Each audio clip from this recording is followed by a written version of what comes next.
பாரதிய ஜனதா கட்சிக்கு என்ன நேர்ந்தது அப்படின்னு பார்த்தோம்னா, ஒட்டுமொத்தமான இந்தியாவிலையும் வட மாநிலங்கள்ல அவர்களால் ஒட்டுமொத்த தேசத்தையும் ஏமாத்தி ஒரு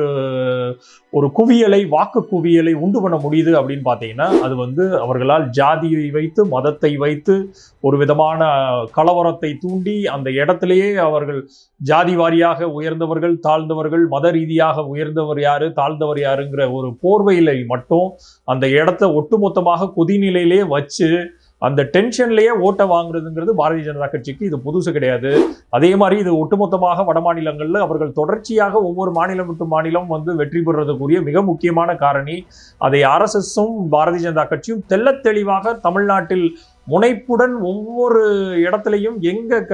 சாவுகளும் எந்த இடத்துல நம்ம வச்சு அரசியல் பண்ணலாங்கிறத தொடர்ச்சியாக மைக்கேல் பெட்டியில நடந்த இது, கள்ளக்குறிச்சியில நடந்த சாராய சாவுகள் அப்படின்னு இந்த கவர்மெண்ட்டுக்கு எதிரான ஒரு உண்மையான நேர்மையான அரசியலை முன்னெடுப்பீர்களானால் அதை கண்டிப்பா நம்ம வரவேற்கலாம். ஆனால்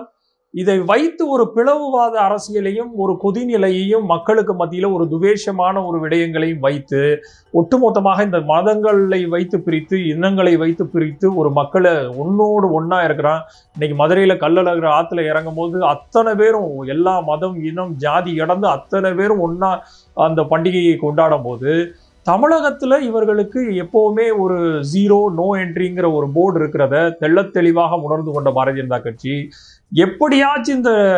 தமிழ்நாட்டுக்குள்ள ஒரு மத துவேஷத்தை உண்டு பண்ணணும் அப்படிங்கிறதுல இன்று நேற்று அல்ல தொடர்ந்த பல வருடங்களாக அதற்குரிய பரிணாம வளர்ச்சிகளை பெற்றதனுடைய நோக்கம்தான் இன்றைக்கு அவர்கள் திருப்பரங்குன்றம் மலையில நின்றுக்கிறாங்க.